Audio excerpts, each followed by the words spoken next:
नवी मुंबईतील बनावट न्यायालयीन आदेश प्रकरणाला आता मोठे राजकीय वळण मिळाले. सभागृह नेते सागर नाईक यांचे नाव या प्रकरणात समोर आल्यानंतर शिवसेना नवी मुंबई जिल्हा प्रमुख तथा नगरसेवक किशोर पाटकर यांनी त्यांच्या अपात्रतेची मागणी केली आहे. सारसोणे येथील कथित अनधिकृत बांधकाम प्रकरणात बेलापूर न्यायालयानं नोंदवलेल्या आदेशात महापालिका आयुक्त कैलास शिंदे यांना एका मोबाईल क्रमांकावरून व्हॉट्सॲपद्वारे न्यायालयीन कागदपत्र पाठवण्यात आल्याचे नमूद करण्यात आले. न्यायालयानं नंतर संबंधित आदेश बनावट असल्याचे प्रथमदर्शनी आढळून आल्यानंतर CBD बेलापूर पोलिसात अज्ञात व्यक्तींविरोधात गुन्हा दाखल करण्याचे निर्देश दिले होते. किशोर पाटकर यांनी दावा केलाय की न्यायालयीन आदेशात नमूद केलेला मोबाईल क्रमांक हा सागर नाईक यांचाच आहे. या बनावट आदेशाच्या आधारे महापालिकेची कारवाई रोखण्याचा प्रयत्न झाल्याचा आरोप करत त्यांनी महाराष्ट्र महानगरपालिका अधिनियमाअंतर्गत सागर नाईक यांना अपात्र ठरवण्याची मागणी आयुक्तांकडे केली आहे.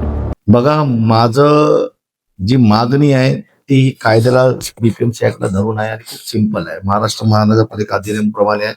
जर एखादा सेटिंग नगरसेवक कोणतंही अनधिकृत बांधकाम वाचवण्याचा प्रयत्न करतो किंवा ते वाचवा असं लेखी कळवतो तरी तो अपात्र ठरतो. मी आयुक्तांना मागणी केलेली आहे. तो जो नंबर आहे तो आम्हाला दिसतोय ट्रू कॉलर वरती, तो सागर नाईक यांचा नंबर आहे. सागर नाईकाचं नाव येते आणि त्यांनी तुम्हाला मेसेज केला होता. हे समोरासमोर दिसते, तो नंबर टाकला काय, तर त्यांनी त्यांची डिस्क्वालिफिकेशनची प्रोसिजर चालू करावी अशी माझी मागणी केलेली आहे. माझी मागणी खूप सिंपल आहे. न्याय सर्वांना सारखा मिळाला पाहिजे आणि हे प्रकरण अख्ख्या देशात घडलेलं एकदम युनिक प्रकरण आहे.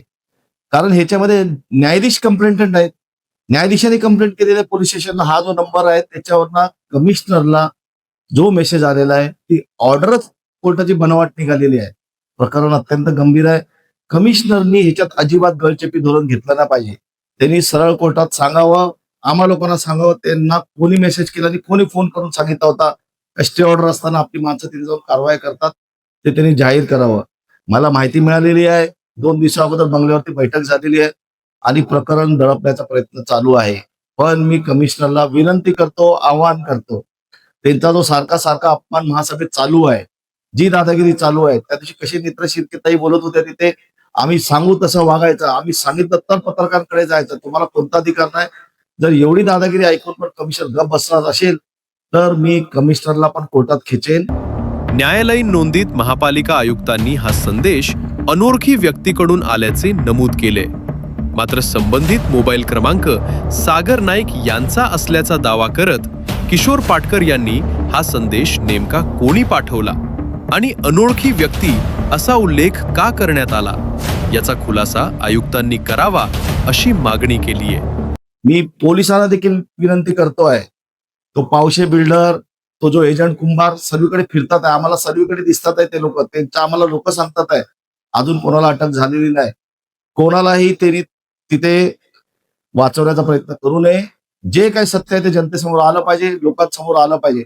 सागर नाईक प्रत्येक गोष्टीत तिकडे सभागृह नेते काय करतात, पुस्तक उघडून दाखवतात, लगेच दाखवतात हा एक तो एक. त्यांना एवढं माहित नाही की आपण असं कम्युनिकेट नाही करायला पाहिजे.